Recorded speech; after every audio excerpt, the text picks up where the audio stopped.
el día en que mi esposa deslizó el acuerdo de divorcio frente a mí. El billete de lotería que llevaba en el bolsillo acababa de ganar 500 millones. Su mirada estaba serena como un estanque de aguas muertas. El coche y la casa son tuyos, dijo. Yo me voy con lo puesto. Por dentro, la alegría me desbordaba como un campo en flor, pero en los labios me fingí desolado, como si acabaran de fallecer mis padres. Durante 3 años, nadie en su familia me consideró digno. Su hermano menor, con la mirada más alta que las nubes, me señalaba la nariz a diario, gritándome que era un mantenido. Soporté pacientemente la humillación durante 3 años, esperando precisamente este día, el día en que toda la riqueza se concentraría en mí. El camino de la adaptabilidad jamás ha tenido un venerable. Si es posible, quizás yo pueda ocupar ese vacío, pero lo que jamás se me ocurrió fue que, en el momento en que me creía el tahúr que ocultaba la pareja de reyes en la manga, ella, sin más, volcó la mesa y me reveló que era la dueña del casino. Firma, dijo Lucía, con una voz tan gélida como su persona, capaz de hacer caer esquirlas de hielo.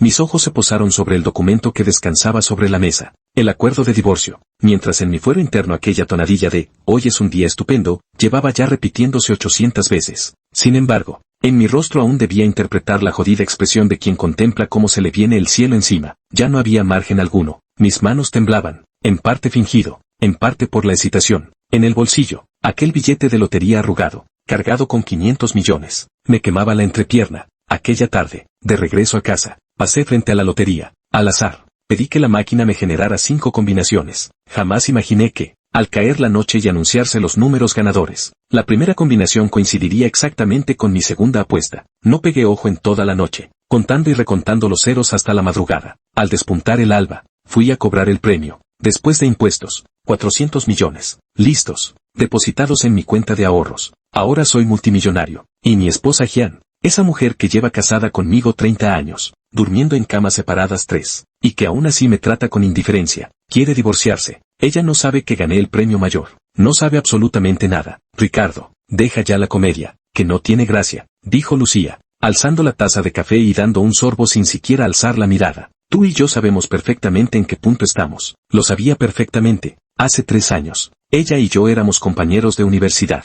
En aquel entonces no era tan fría como ahora. Fui yo quien, insistiendo como un pesado, la conquistó. Nos casamos al graduarnos. Creí que era el comienzo de una vida feliz, pero resultó ser la entrada al infierno. Durante estos 3 años, esas palabras se me habían grabado a fuego en los oídos. Inútil, fracasado, mantenido. Esas eran las etiquetas que los Jian me habían colgado. Lucía jamás pronunció una sola palabra en mi defensa. Siempre repetía que la boca es de los demás, que para qué me metía en camisa de 11 varas. Y sí, no podía controlarlo. Por eso ahora ya ni me molesto. De acuerdo, dije, tomando la pluma con una euforia que casi me hacía levitar. Firmaría. Justo cuando la punta del estilográfico iba a rozar el papel, la puerta del café se abrió de golpe con un crujido. Javier entró pavoneándose, seguido por 2 hombres de traje negro que parecían salidos de una película de gánsteres. Se dejó caer pesadamente junto a Lucía y cruzó las piernas con aire de suficiencia. Sacó del bolsillo un cheque y lo estampó con un golpe seco sobre la mesa. ¿De qué puede hablar mi hermana con semejante inútil? Su mentón se alzaba tan alto que parecía capaz de atravesar a cualquiera, y me miraba de reojo. Toma, 10.000 yuanes, cógelos y lárgate, y no vuelvas a molestar a mi hermana, o te daré una paliza cada vez que te vea. Contemplé el cheque sobre la mesa, la cifra de 10.000 yuanes, trazada con una caligrafía desenfrenada y arrogante. Parecía burlarse con la misma petulancia y desfachatez que el rostro de Javier.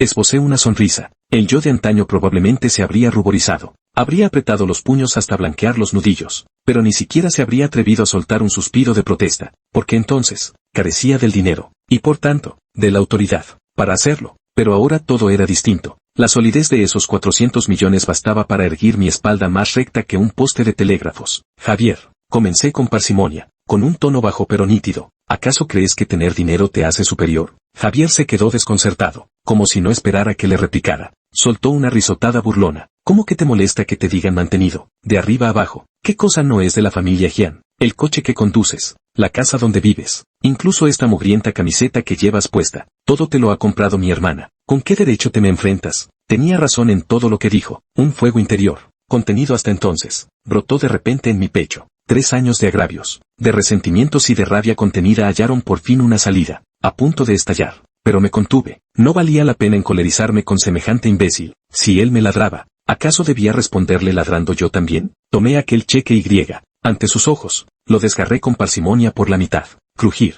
El sonido fue nítido y seco. Los ojos de Javier se abrieron como platos de golpe. ¿pero tú estás completamente loco? No le hice caso. El cheque ya partido en 2. Lo seguí desgarrando en 4, luego en 8 pedazos. Al final no quedó más que un montoncito de confeti, que esparcí sin más sobre la mesa. Guarda ese dinero para comprarte medicamentos. Le espeté, pronunciando cada palabra con deliberada claridad. Si tienes problemas mentales, debes tratártelos. Que te den, cabrón. Javier se puso en pie de un salto y me lanzó un puñetazo directo a la cara. No me aparté. Sabía que alguien lo detendría, tal como se esperaba. Una mano pálida asió la muñeca de Javier. Era Lucía, quien mantenía su rostro impasible y su voz gélida. Javier, suéltalo, dijo Lucía, acentuando cada palabra mientras su mirada barría a su hermano. Este asunto es solo entre él y yo. Javier tenía el rostro desencajado por la ira, pero aún así retiró la mano de mala gana. Me lanzó una mirada cargada de odio y espetó. Ricardo, te vas a enterar, cabrón. Ni siquiera le hice caso. Volví a tomar la pluma y griega.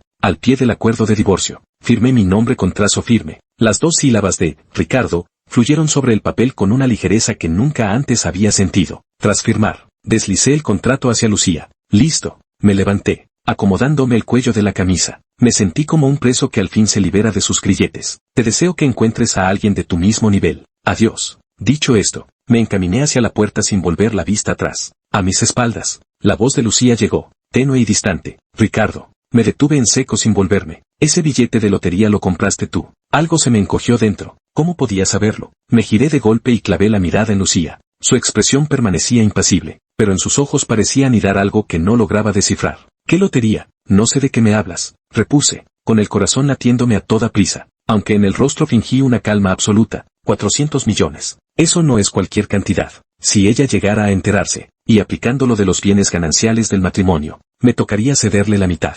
¿Acaso iba a dejar que se me escapara el pato ya asado en el pico? Lucía me miró fijamente sin pronunciar palabra. Tan solo extrajo de su bolso Chanel una diminuta hoja de papel. El anuncio oficial del sorteo de la Lotería Nacional. Era el número correspondiente al sorteo de la noche anterior. Mis pupilas se contrajeron de golpe. La encontré ayer en el bolsillo de los pantalones que te habías quitado, dijo Lucía, deslizando la hoja del anuncio hacia mí sobre la mesa. El establecimiento donde compré el billete ganador estaba justo debajo de nuestro edificio. Mi mente se quedó en blanco con un zumbido. Por más que lo planees todo al detalle, siempre se te escapa algo. Maldita sea. ¿Cómo se me pudo olvidar esto? Me quité los pantalones ayer. Después de repartir el premio estaba tan emocionado que al llegar a casa me cambié y los tiré sin pensar en el cesto de la ropa sucia. Hermana, ¿de verdad ganó 500 millones? Exclamó Javier, con los ojos desorbitados y la respiración entrecortada. Entonces ese dinero. Cállate, lo interrumpió Lucía con frialdad. Me miró fijamente, con una mirada que parecía un par de bisturíes dispuestos a diseccionarme por completo. Ricardo, aún no estamos oficialmente divorciados. Este dinero se considera patrimonio conyugal. Se me heló el alma. 400 millones. En un abrir y cerrar de ojos, se convertirían en 200. Aunque 200 millones seguían siendo una fortuna, la sensación de ver cómo la mitad del pato asado se escapaba del plato era más amarga que tragar hiel. Apreté los puños con tal fuerza que las uñas se me clavaron en las palmas. La mente me funcionaba a toda velocidad, buscando una salida. Negarlo todo era imposible. Son sin. Ella tenía las pruebas bien claras sobre la mesa. Suplicarle resultaba aún más impensable. Yo, Ricardo, preferiría morirme de hambre antes que rebajarme a pedirle nada a esa Lucía. Así que solo me quedaba una opción. Respiré hondo y esbozando una sonrisa más amarga que un fruto verde, dije, Lucía, mira, después de todo lo que hemos vivido como marido y mujer. No. Lucía alzó la mano para interrumpirme. No quiero tu dinero. Me quedé pasmado. Javier también se quedó pasmado. Hermana, estás loca. Son 200 millones, no 200 euros. Javier, desesperado, empezó a dar saltos de impaciencia. Lucía ni siquiera le hizo caso. Solo me miraba a mí, y pronunció cada palabra con claridad. No quiero ni un céntimo del dinero, pero tienes que prometerme una condición, dijo. Al instante, me puse en guardia. ¿Qué trampa se le habría ocurrido ahora a esta mujer? ¿Qué condición? Pregunté. En la comisura de los labios de Lucía se dibujó una sonrisa extraña. Acompáñame a representar una obra de teatro. ¿Actuar? ¿Actuar qué? Fruncí el ceño, incapaz de adivinar qué trampa se traía entre manos. Mi abuelo cumple 80 años el mes que viene. Siempre te ha tenido mucho cariño, dijo Lucía con parsimonia. No quiero que el pobre se entristezca por lo de nuestro divorcio. Por eso espero que puedas acompañarme de vuelta a mi pueblo natal y griega. Ante él, sigas interpretando el papel de mi marido. Por un instante creí haber oído mal. ¿Eso era todo? Mientras no me toquen el dinero, seguir haciéndolo un año más sería como un juego de niños. Lucía asintió. Si aceptas, esos 200 millones seguirán siendo tuyos. Incluso puedo firmar un acuerdo renunciando voluntariamente a cualquier derecho sobre esa propiedad. La observé. mientras una densa niebla de sospecha se condensaba en mi interior. Al abuelo de Lucía lo había visto en varias ocasiones. Era un anciano bastante afable que había servido en el ejército y conservaba una rectitud a toda prueba. Conmigo siempre se portó bien. Cada vez que nos encontrábamos, me agarraba para jugar al ajedrez, diciendo que mi carácter sereno prometía mucho. Pero no creía que Lucía renunciara a 200 millones solo para alegrar al viejo. Eso no cuadraba con su carácter. Ella no se movía si no veía el beneficio. ¿Qué demonios pretendes hacer?, le pregunté, clavando la mirada en sus ojos. No tienes por qué preocuparte de lo que yo pretenda, repuso Lucía, alzando la taza de café y recuperando su expresión glacial. Lo único que necesito es tu respuesta. ¿Aceptas o no? Javier, que estaba a su lado, también captó la indirecta. Se acercó al oído de Lucía y murmuró: hermana, ¿tienes algún plan? Ahora ese tipo es un bocado muy apetecible. 200 millones. Lucía le lanzó una mirada fulminante y Javier enmudeció al instante. Dudé. Si accedía a su petición, conservaría mis 400 millones. Si me negaba, tendría que cederle la mitad.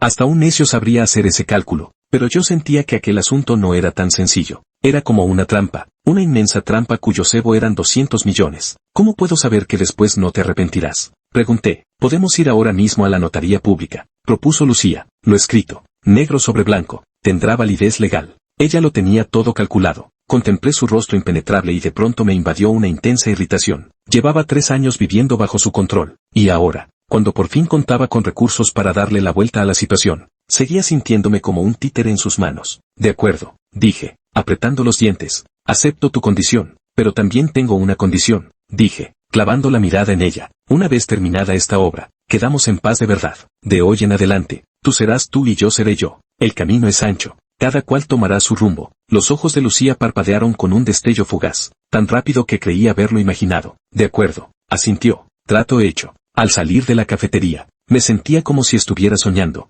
Había logrado conservar los 400 millones, y el precio a pagar era tan solo acompañarla a su pueblo natal e interpretar un papel durante unos días. Por donde se mirara, el trato resultaba más que ventajoso. Conduje aquel destartalado Polo sin rumbo fijo por las calles. Lo primero que se me ocurrió fue ir a cambiarlo por otro coche. Conduje directamente hasta el concesionario Porsche 4 San. Una vendedora, ataviada con un traje chaqueta profesional y un maquillaje impecable, se acercó a recibirme. Su rostro esbozaba una sonrisa de protocolo. Sin embargo, cuando me vio descender de aquel Polo destartalado, luciendo una camiseta descolorida por tantos lavados, aquella sonrisa se le heló ligeramente y su entusiasmo menguó en buena medida. Buenas tardes, caballero. ¿En qué puedo ayudarle? No me apetecía perder el tiempo en explicaciones. Señalé el 911 de un rojo estridente que presidía el centro del salón y solté. Me llevo este, pago al contado. Los ojos de la vendedora se abrieron de par en par. La boca se le quedó como un boquerón, y tanto los demás dependientes como los clientes de alrededor volvieron la cabeza, con la mirada cargada de asombro y escepticismo. Señor, ¿está usted seguro? La voz de la vendedora titubeaba. ¿Acaso teme que no pueda pagarlo? Saqué del bolsillo aquella tarjeta bancaria negra. La agité ante sus ojos y pasé el plástico por el lector. El procedimiento que siguió fue una sucesión de miradas atónitas, de admiración y de envidia. Firmar el contrato, pasar la tarjeta y recoger el coche se sucedieron sin solución de continuidad. Cuando, al volante de aquel flamante Porsche salí del concesionario bajo la compleja mirada de todos, sentí que jamás en mi vida había experimentado una sensación tan plena. Conduje hasta aquel apartamento modesto donde Lucía y yo habíamos vivido, y al contemplar el vetusto edificio de vecinos, un torbellino de emociones se agitó en mi pecho. Aquel lugar había contenido 3 años de mi opresión y humillación. A partir de hoy, jamás tendría que volver. Subí las escaleras y abrí la puerta con la llave. La casa estaba vacía. Las cosas de Lucía ya se habían llevado todas. Solo quedaban algunas de mis trastos viejos. Mejor así, al menos me ahorraba tener que ordenar. Arrastré de debajo de la cama mi maleta vieja y destartalada, y metí a la buena de Dios mis pocas prendas de ropa. Luego saqué el móvil y marqué el número de mi madre. Hijo, ¿cómo es que tienes tiempo para llamarme? ¿Te has peleado con Ning-Ning? Al otro lado de la línea, la voz de mi madre resumaba preocupación. Se me hizo un nudo en la garganta y estuve a punto de echarme a llorar. En este mundo, los únicos que de verdad se preocupan por mí son mis padres. Sin mamá estamos bien, dije, aspirando por la nariz para contener la emoción y forzando una sonrisa. Es solo que te echaba de menos. Ah, por cierto, dentro de un par de días voy a acompañar a Ning-Ning a su pueblo natal, para celebrar el cumpleaños de su abuelo. Ah, qué bien, exclamó mi madre, iluminándose al instante. Tienes que portarte de maravilla. Compran muchos regalos. La familia de Ning-Ning es acomodada. No podemos quedar mal ante ellos. Lo sé, mamá. Hice una pausa. Cuando regrese de su pueblo natal, los vendré a buscar a usted y a papá para que vivan conmigo. ¿Y dónde vamos a vivir? Tu casa es tan pequeña. Compraré una casa nueva, dije. Una de esas mansiones grandes con jardín. Al otro lado del teléfono, el silencio se hizo profundo. Hijo, ¿no tendrás fiebre? La voz de mi madre resumaba incertidumbre. Pude imaginarme su expresión en aquel instante, una mezcla de sorpresa y recelo. Mamá, no te estoy engañando, dije riendo. Me he hecho rico. ¿Te has hecho rico? ¿En qué? No habrás hecho nada ilegal. El tono de mi madre se tornó súbitamente apremiante. Quédese tranquilo, es dinero limpio. Le relaté lo de la lotería con suma discreción. Claro está, solo mencioné que había acertado 7 números y ganado 10 millones. Temía que una cifra mayor pudiera asustar a la anciana. Aún así, con esos 10 millones, mi madre, al otro lado de la línea, no cesó de exclamar durante largo rato. Me repitió 1000 veces que no me corrompiera, que no olvidara mis raíces. Asentí a cada advertencia, con el corazón rebosante de calor. Colgué el teléfono, tomé la maleta y dirigí una última mirada a aquella casa que había sido mi hogar durante 3 años. Luego, me volví y me alejé sin el menor atisbo de nostalgia. Al volante de mi escandaloso Porsche rojo, me encaminé hacia el desarrollo inmobiliario más exclusivo de la ciudad, el Palacio Cumbre. Aquí, las villas más económicas partían de los 10 millones. Procedí a adquirir al contado la unidad principal, la de mejor ubicación del complejo, 500 millones. No, mejor dicho, 400 millones ahora. Al firmar el contrato y recibir las llaves, ya caía el atardecer. Me planté ante el enorme ventanal del segundo piso de la villa, contemplando el paisaje nocturno de media ciudad, y me sentí como si estuviera en la cima del mundo. La sensación era jodidamente embriagadora. Saqué el móvil con intención de presumir en mis redes, pero al abrir WeChat me topé con un mensaje de Lucía. Mañana a las 9 en la puerta del registro civil, dijo. Lleva el libro de familia y el DNI. Me quedé un instante desconcertado, hasta que recordé que habíamos quedado para firmar aquel acuerdo de renuncia de bienes. De acuerdo, respondí con 2 palabras secas, dejando el móvil sobre la mesa. Aquel entusiasmo que me bullía por dentro, sin saber por qué, empezó a desvanecerse. Al día siguiente me levanté de madrugada, con esmero, me enfundé el traje Armani recién comprado, me ajusté en la muñeca el Patek Philippe de 3 millones Y.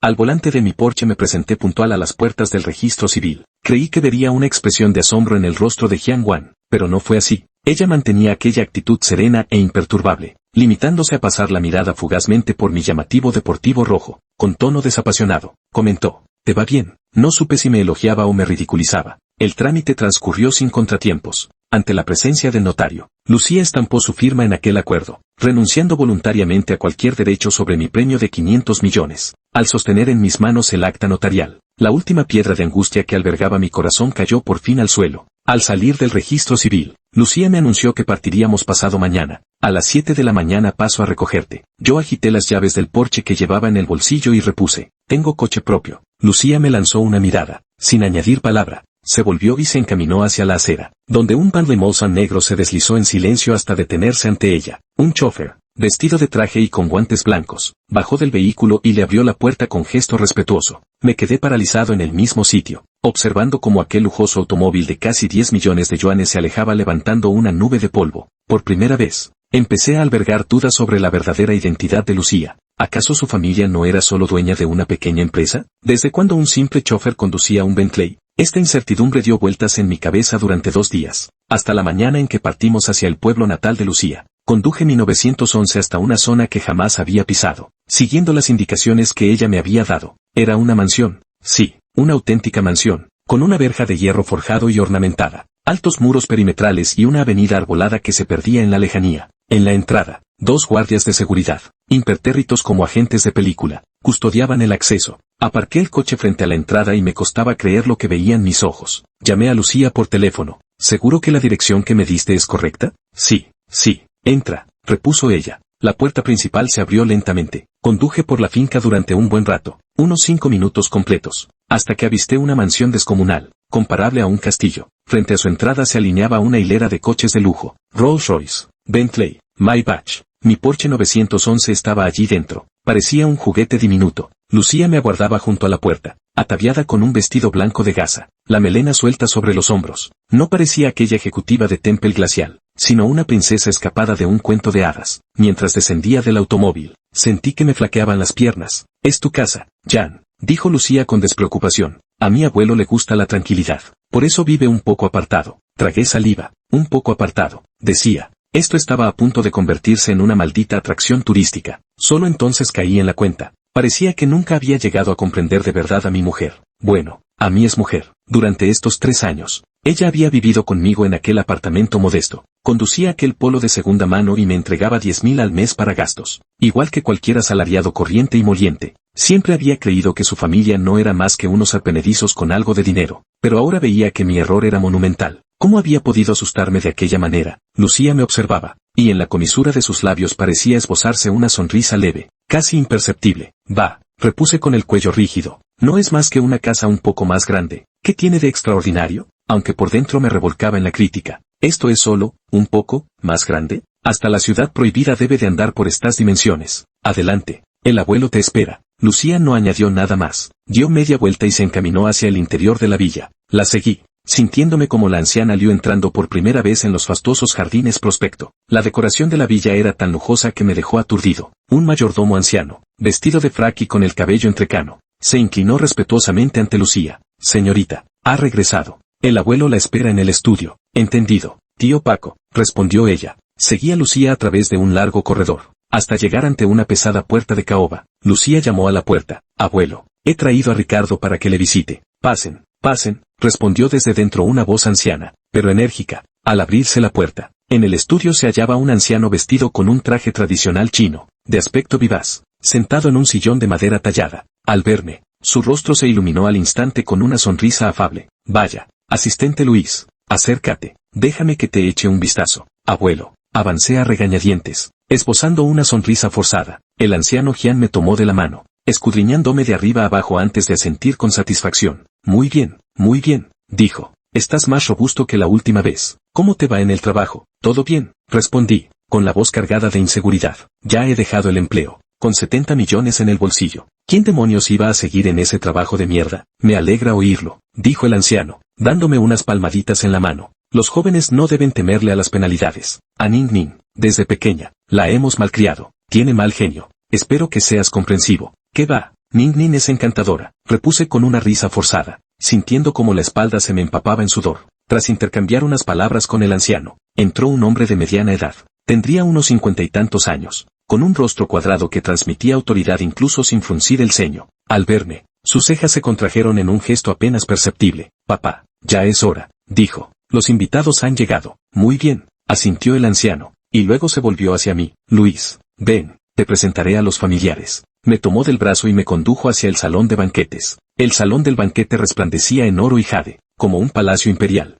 Estaba repleto de gente, todos vestidos con elegancia y porte distinguido. Yo me sentía como un gallo de corral que se había colado entre un grupo de cisnes. Permítanme presentarme a todos. El anciano me tomó del brazo y anunció con voz estentórea. Este es mi nieto político, Ricardo Li. En un instante, todas las miradas se concentraron en mí, unas curiosas, otras escrutadoras, otras desdeñosas, y también hubo algunas ligeras. Distinguí a los padres de Lucía entre la multitud. Permanecían allí plantados, con una expresión visiblemente incómoda. También avisté a Javier, quien sostenía una copa de vino tinto mientras departía con un grupo de jóvenes que tenían todo el aspecto de ser hijos de familias acaudaladas. Al reparar en mí, una sonrisa burlona y fría se le dibujó en la comisura de los labios. Comenzó a señalar en mi dirección mientras hablaba con sus acompañantes. Ni siquiera necesitaba oírlo para saber que, sin duda, no estaría diciendo nada bueno sobre mí. Así que este es el yerno del abuelo Jian, comentó alguien. Dicen que es un simple oficinista, y no solo eso, he oído que además es huérfano, que en su casa suenan más los encerros que las monedas. La verdad,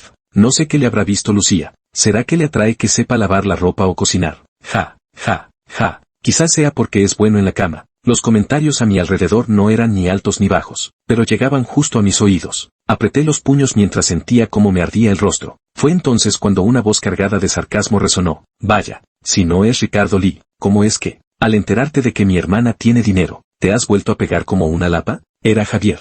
Avanzaba hacia nosotros con paso vacilante, copa en mano, el rostro descompuesto por una mueca de desdén. El salón de banquetes enmudeció de golpe, todas las miradas se clavaron en nosotros, ávidas, esperando el espectáculo que se avecinaba. Al contemplar la odiosa expresión de Javier, ya no pude contener la furia que me abrazaba por dentro. Antes me había aguantado por falta de dinero, pero ahora que lo tenía, ¿para qué iba a seguir tragándome las ofensas? Javier, le espeté con frialdad. Procura que tu perro hocico se mantenga limpio. Javier soltó una carcajada exagerada, como si acabara de oír el chiste más hilarante del mundo. Ricardo, ¿a quién coño llamas perro? Tú, un inútil mantenido por mujeres. ¿Cómo te atreves a hablarme así? De pronto, arrojó el vino tinto que sostenía directamente hacia mi rostro. Esquivé el cuerpo, pero algunas gotas salpicaron mi traje, que valía más de 1.000.000. ¿Estás mal de la cabeza o qué? Estallé de furia. Pues claro que estoy mal. Javier arrojó la copa contra el suelo con tanta fuerza que se hizo añicos con un estrépito cristalino. Hoy mismo voy a hacer que tú, inútil, entiendas lo que significa la diferencia entre superior e inferior. Los jóvenes ricachones tras el corearon al unísono. Hermano Tao, ¿para qué gastas saliva con esta basura? Llamemos directamente a seguridad y que lo echen a patadas. Con solo verlo nos ensucia la vista. El semblante del anciano señor Jian se ensombreció. Javier, basta ya. También reprendió el padre de Lucía. Desgraciado, ¿no vas a pedirle perdón a tu cuñado? Javier soltó una risa aún más desafiante. Papá, pregúntaselo a mi hermana. ¿Acaso lo reconoce? Van a divorciarse. Aquella frase estalló como una bomba en el salón del banquete, desatando un revuelo general. Todos los presentes mostraron una expresión de absoluto estupor. El anciano señor Jian palideció de golpe, tambaleándose hasta casi perder el equilibrio. Abuelo, exclamó Lucía, apresurándose a sostenerlo.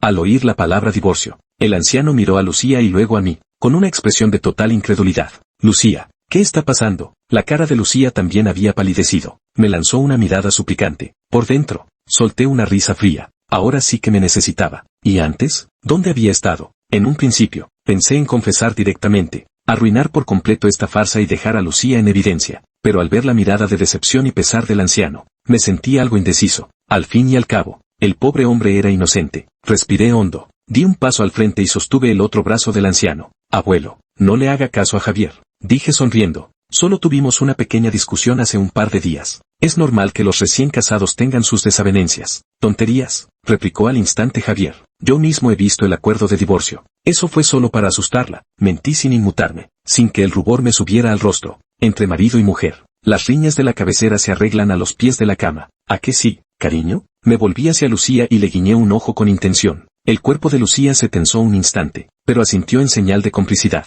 Sí, abuelo, Ricardo tiene razón. Solo estábamos bromeando, sin nada mejor que hacer. El semblante del anciano se suavizó un tanto. ¡Qué disparate! Nos fulminó con la mirada. El matrimonio es un asunto serio. ¿Acaso puede tomarse a la ligera? En lo sucesivo, no se permiten más tonterías. Sí, como usted diga. Asentí con la cabeza, inclinándome en una reverencia tan servil que parecía la encarnación misma del nieto sumiso. A un lado, Javier se consumía de rabia, el rostro descompuesto por un verdor furioso. Pero, habiendo hablado el patriarca, no se atrevió a añadir palabra. El altercado quedó así, por la fuerza, sofocado. Pero entre Javier y yo se había sellado una enemistad a muerte. El banquete de cumpleaños dio comienzo oficial, con el tintineo de copas que se brindaban y se entrechocaban en un ir y venir. Me asignaron un sitio en la mesa principal, a la derecha del anciano señor Jian, y mientras disfrutaba, o más bien soportaba, las miradas de admiración y envidia de los presentes, todo me parecía irreal. Javier se sentó frente a mí, clavándome una mirada que bien podía matar. Yo, sin dignarme a hacerle caso, seguí comiendo a mi aire. Había que reconocerlo, las exquisiteces de las familias adineradas sí que sabían de otra manera. Tras varias rondas de brindis y degustar una buena variedad de platos, llegó el momento de entregar los regalos. Los parientes habían regalado, o bien caligrafías y pinturas de gran valor, o bien antigüedades de lo más insólitas, cada cual más espléndida que la anterior. Javier se levantó y con aire ufano, extrajo un estuche de brocado. Abuelo, este lavapinceles de la corte imperial de la dinastía Son lo hice traer expresamente de una subasta de Sotheby's. Que su felicidad sea tan vasta como el mar del este y su longevidad tan eterna como las montañas del sur. Al abrirse el estuche de brocado, ante los presentes apareció un delicado lavapinceles. Los entendidos, al instante, prorrumpieron en exclamaciones de asombro. Esto sí que es una verdadera joya, comentó uno. Por poco, su valor ha de rondar los 8 dígitos. Javier ha demostrado tener mucho detalle, dijo otro. El abuelo Jian, por su parte, no podía ocultar su sonrisa de oreja a oreja. Javier Tao me lanzó una mirada de suficiencia, como diciendo, ahora te toca a ti, inútil. Todas las miradas se concentraron de nuevo en mí. Sabía que estaban esperando que hiciera el ridículo. ¿Qué regalo presentable podría ofrecer un parásito mantenido por su mujer? Me levanté con parsimonia. Saqué del bolsillo una cajita que había comprado en un puesto callejero por 10 yuanes. La verdad es que en casa del abuelo no teníamos gran cosa, y no había ningún regalo que pudiera considerarse digno. Me rasé la cabeza, con una expresión de pura y sencilla vergüenza. Es solo un pequeño detalle de mi parte. Espero que no lo desprecie. Javier fue el primero en soltar la carcajada. Ja.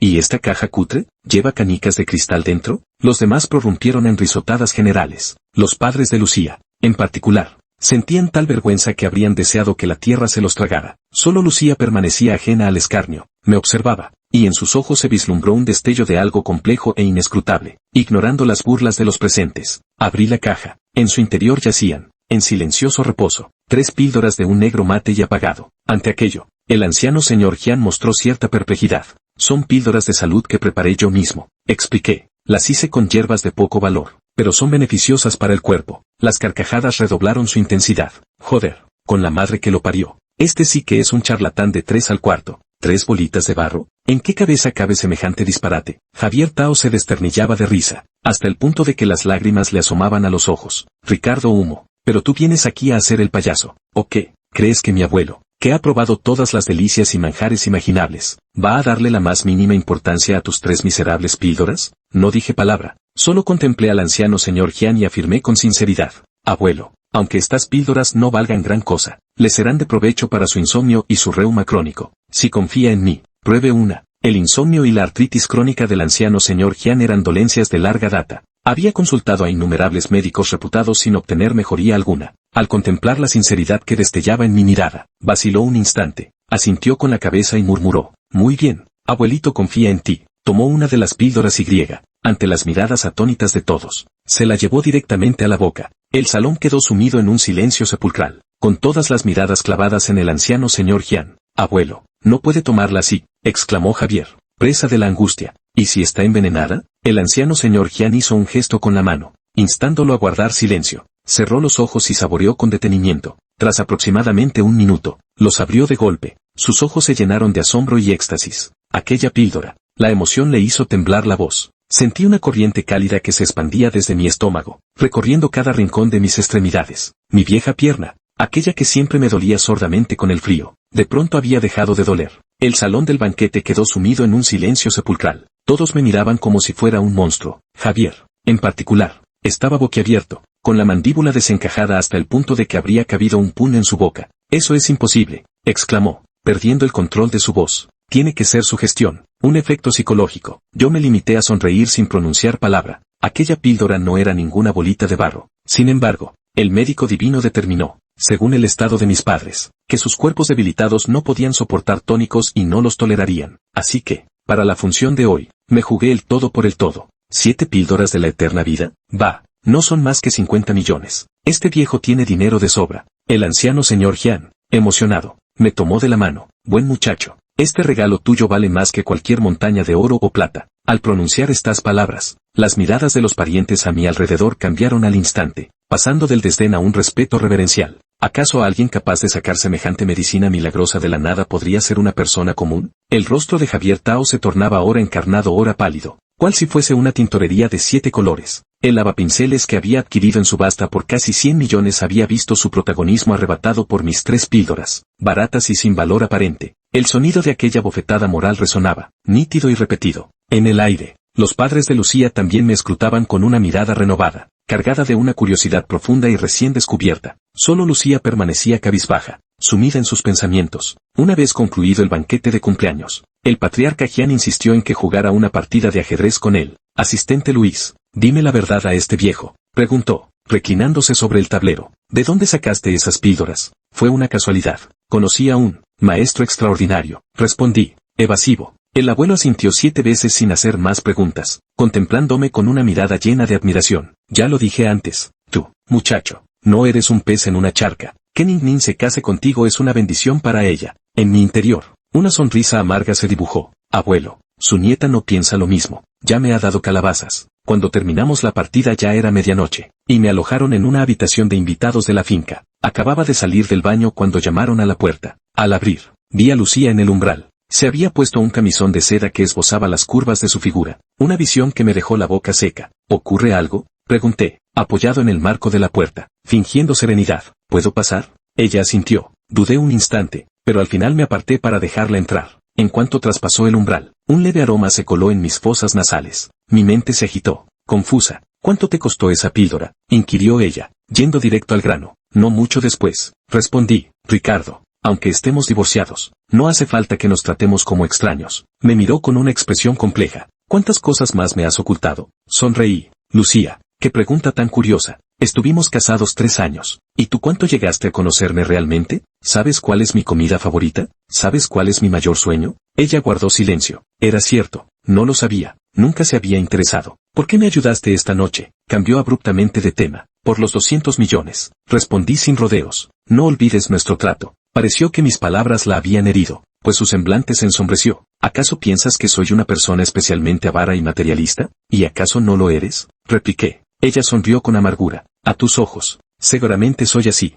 Di un paso hacia ella, fijando la mirada en sus ojos. ¿Por qué te casaste conmigo al principio? ¿No fue porque me viste dócil y fácil de manipular? Al graduarte, tu familia te presionaba, así que te casaste con cualquiera para taparles la boca. Total, tu familia tiene dinero. Mantener a un marido inútil no les importaba. Estas palabras llevan 3 años atormentándome en el corazón, y hoy por fin las he soltado todas. El cuerpo de Lucía temblaba levemente, su rostro pálido como una hoja de papel. ¿De verdad soy tan despreciable a tus ojos? Musitó. Tú misma sabes qué clase de persona eres, repuse, volviendo la cabeza para no seguir mirándola. En la habitación cayó un silencio sepulcral. Tras un largo rato, su voz emergió, tenue y resignada. Tienes razón, Ricardo, tienes toda la razón. Antes, la verdad es que no me había preocupado tanto por ti. Pensaba que así, viviendo de manera sencilla y tranquila el uno con el otro, también estaba bien pasar toda la vida juntos. Hizo una pausa, y en su voz se coló un dejo de amargura. Reconozco que una parte de la razón por la que me casé contigo entonces fue por mi familia, pero más aún fue porque me gustabas. Un estremecimiento me recorrió el corazón. Me volví de golpe para mirarla. ¿Qué te gusto? Me pareció haber oído el chiste más absurdo del mundo. ¿Qué es lo que te gusta de mí? ¿Te gusta mi carácter? ¿O acaso te gusta mi cobardía? A mí me gusta tu sinceridad. Me gusta tu bondad.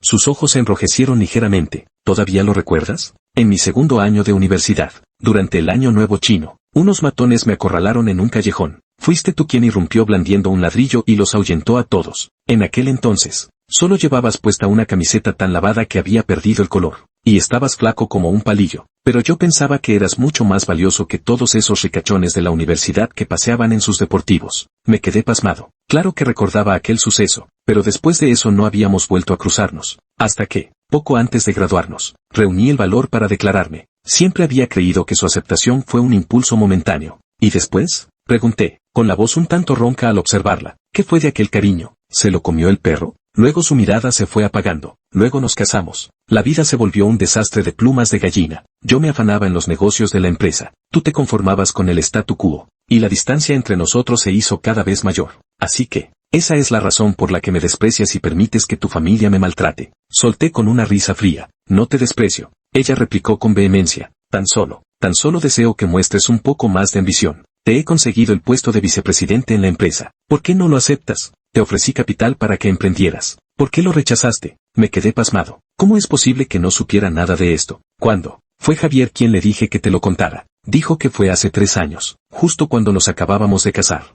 En mi mente, todo hizo clic de repente. Javier. Seguro que fue ese cabrón de Javier quien ocultó este asunto. Temía que al entrar en la empresa le robase el protagonismo, así que ni siquiera me lo mencionó. Durante estos 3 años, Lucía había estado esperando a que yo progresase, mientras que yo seguía estancado en el mismo lugar, creyendo incluso que me despreciaba igual que su familia. Un monumental malentendido se había interpuesto así entre nosotros. Durante 3 largos años, contemplé a Lucía con el corazón agitado por sentimientos encontrados, rabia, frustración y un atisbo de arrepentimiento que no lograba definir. ¿De qué servía hablar de eso ahora? Me burlé de mí mismo con una sonrisa amarga. Es cierto, ya estamos divorciados. La mirada de Lucía se apagó por completo mientras se alejaba. Ella se volvió y se encaminó en silencio hacia la puerta. En el instante en que su mano rozó el pomo, una fuerza inesperada me impulsó a hablar. Espera, dije. Sus pasos se detuvieron. Me acerqué a su espalda y la rodeé suavemente con mis brazos. Su cuerpo se tensó de súbito. ¿Me das otra oportunidad? Imploré, hundiendo el rostro en el hueco de su cuello, aspirando el tenue aroma de su cabello. Mi voz contenía un temblor que ni yo mismo había percibido. La habitación guardaba un silencio tan profundo que podíamos escuchar los latidos de nuestros corazones. Transcurrió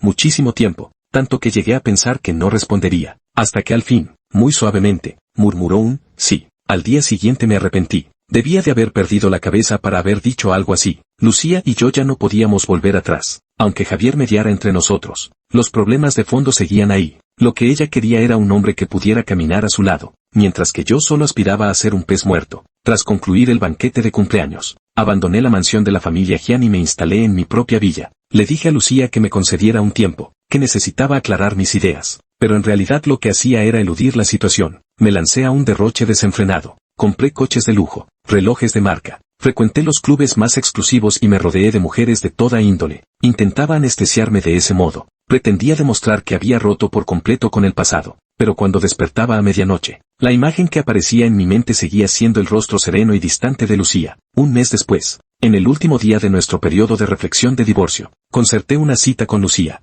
Fue en el pequeño restaurante de nuestra primera cita. Ella llegó con la misma actitud despreocupada de siempre, como si aquel mes no hubiera sucedido absolutamente nada. Ya lo he pensado bien, dije, observándola mientras tomaba una honda inspiración. Será mejor que lo dejemos. Ella, como si ya hubiera anticipado ese desenlace, asintió con serenidad. Bien, en esta tarjeta hay 100 millones, dije, deslizando una tarjeta bancaria hacia ella. Tómalo como una compensación. Echó un vistazo a la tarjeta y la apartó. No hace falta, dijo. Ya te lo he dicho, no quiero tu dinero, quédate con ella. Insistí, si no, no me quedaré tranquilo. Ella no insistió más y guardó la tarjeta. ¿Qué planes tienes para el futuro?, preguntó. No lo sé, me encogí de hombros. Quizás dar la vuelta al mundo. Qué bien, sonrió, aunque la sonrisa le resultó forzada. La comida transcurrió en un silencio incómodo. Al despedirnos, de pronto me dijo, Ricardo, ¿puedo hacerte una última pregunta? Adelante, respondí. Sí, me miró, y en sus ojos había una vulnerabilidad que nunca antes le había visto.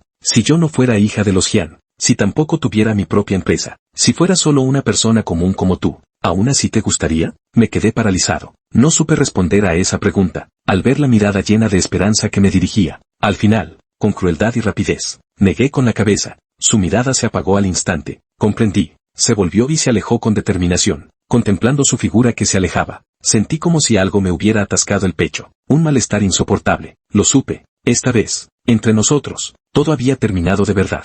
Los trámites de divorcio se completaron sin contratiempos. Al recibir el certificado, un vacío se apoderó de mi pecho. Creí que sentiría alivio, pero no fue así. Arranqué mi Ferrari y me lancé a vagar sin rumbo por las calles. Sonó el móvil. Era mi buen amigo Sao Lei. ¿Sales a fumar y beber algo? Celebremos que has recuperado la soltería. Fui. En el bar. Me emborrachaba a tragos, uno tras otro. Sao Lei me miró y suspiró. Deja de fingir, colega. Sé que por dentro lo estás pasando mal. Me duele. Joder.